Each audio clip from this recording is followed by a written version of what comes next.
ప్రపంచవ్యాప్తంగా 59 కోట్ల మంది, మన దేశంలో 9 కోట్ల మంది మధుమేహంతో బాధపడుతున్నారని ప్రపంచ ఆరోగ్య సంస్థ వెల్లడించింది.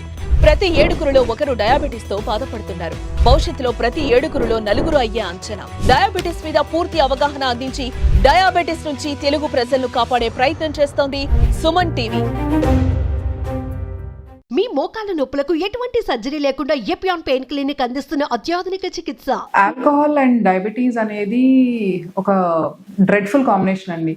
అది ఆల్కహాల్ అసలు మామూలుగానే ఎవరిని తీసుకోవద్దు అంటాము. ఇంకా దాని మీద డయాబెటీస్ ఉన్న వాళ్ళకి, కొంచెం ఫ్యాటీ లివర్ ఇలాంటి ఇష్యూస్ ఉన్న వాళ్ళకి, లావ్ ఉన్న వాళ్ళలో ఆల్రెడీ ఫ్యాటీ లివర్ ఫ్యాట్ తో ఆల్రెడీ ఫ్యాట్ సెల్స్ రీప్లేస్ చేస్తున్నప్పుడు మనం దాని మీద ఆల్కహాల్ తీసుకుంటే కనుక alcohol induced liver injuries will be more than in a normal liver.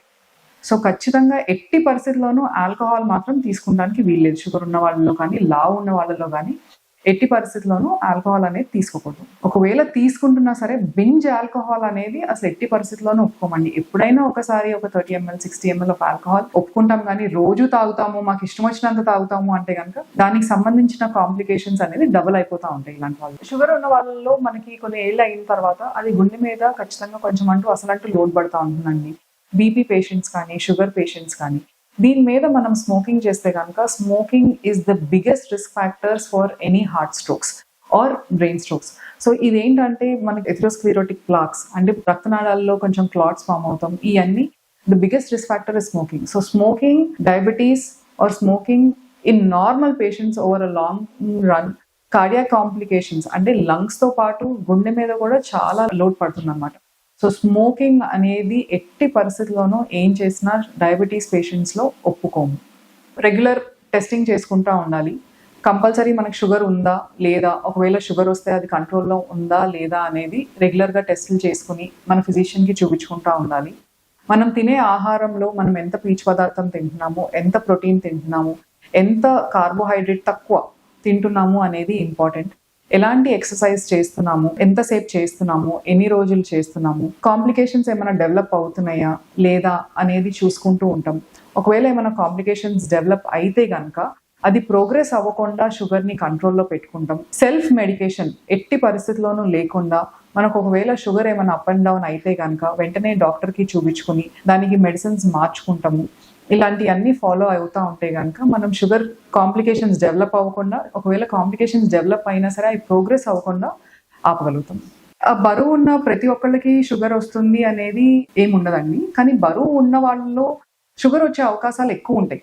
బరువు అనుకున్నప్పుడు ఇప్పుడు ఎవరిని తీసుకున్నా మేము బరువు ఉన్నాము, మేము బరువు ఎక్కువే ఉన్నాము ఫీలింగ్ ఉంటుంది. కానీ బరువు అనేది మేము వాళ్ళ హైట్, వెయిట్ బట్టి బిఎంఐ అనేది ఒకటి క్యాల్కులేట్ చేసి దాని ప్రకారం అసలు వాళ్ళు బరువు ఉన్నారా, ఓవర్ వెయిట్ ఉన్నారా, ఒబీజ్ ఉన్నారా, లేకపోతే నార్మల్ వెయిట్ ఉన్నారా అనేది నేను చూసుకుంటాం అనమాట. ఓవర్ వెయిట్ ఉన్న వాళ్ళు, ఒబీజ్ ఉన్న వాళ్ళకి ఖచ్చితంగా షుగర్ వచ్చే అవకాశాలు ఎక్కువ ఉంటాయి. ఎస్పెషల్లీ ఇంట్లో ఎవరికైనా ఉంది, ఫ్యామిలీ హిస్టరీ పాజిటివ్ ఉండి లావు ఉన్న వాళ్ళకి ఇంకెక్కువ రిస్క్ ఉంటుందండి. ఈ కాలంలో మనం చూస్తే కనుక చాలా మంది బరువు ఎక్కువ ఉంటున్నారు. Easy available foods, processed foods ఎక్కువ తీసుకుంటాం, ఫిజికల్ యాక్టివిటీ లేకపోవడం, ఐటీ సెక్టర్ అంటే ఎక్కువ కూర్చుని ఎక్కువ వర్కౌట్స్, వర్క్ లేకుండా మనం ఈ స్ట్రెస్ వీళ్ళన్నిటినీ చూసుకుంటే అండి, వీళ్ళన్నిటిలో కన్నా కూడా బరువు ఎక్కువ ఉన్న వాళ్ళలో షుగర్ వచ్చే ఛాన్సెస్ కొంచెం ఎక్కువ ఉంటాయి. ఎందుకు అంటే because of fat, because of less activity, because of the food, the kind of food that they are eating. ఇలాంటి వాళ్ళలో షుగర్ వచ్చే ఛాన్సెస్ ఎక్కువ ఉంటాయి. షుగర్ ఒక్కటే కాదండి, ఎనీ లైఫ్ స్టైల్ డిజార్డర్స్ అంటే బీపీ కానీ, షుగర్ కానీ, థైరాయిడ్ కానీ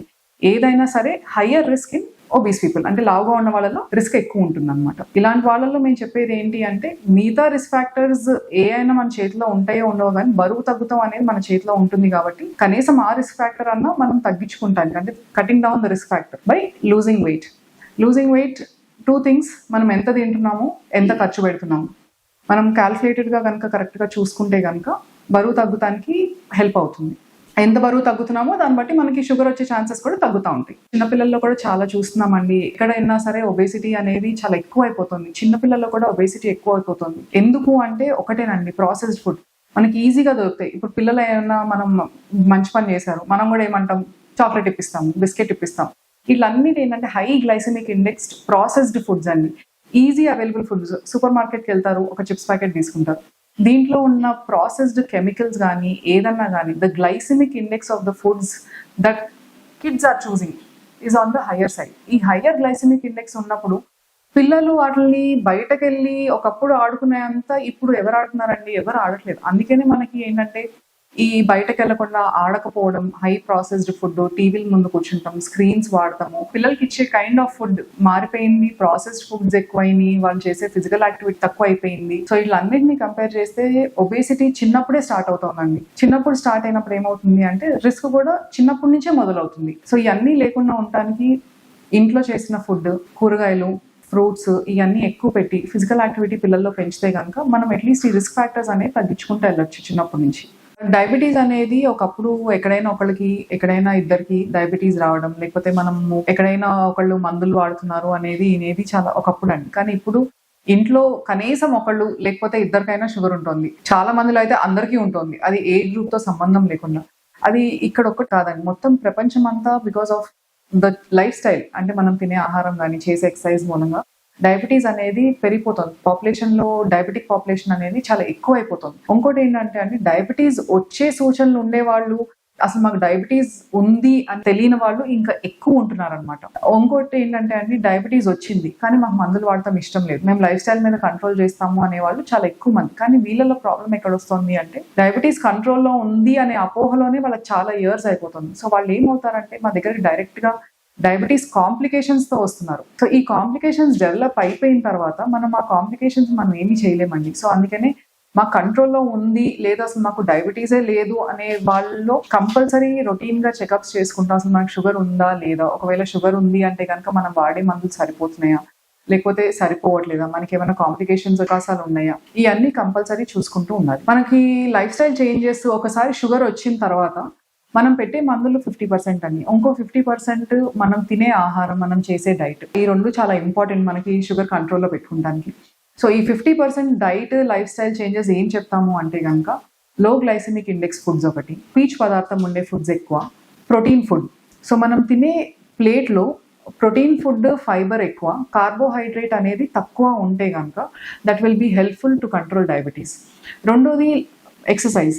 ఎలాంటి ఎక్సర్సైజెస్ చేయాలి అంటే 45 to 40 మినిట్స్ అండి రోజు ఖచ్చితంగా కార్డియో చేయాల్సిందే.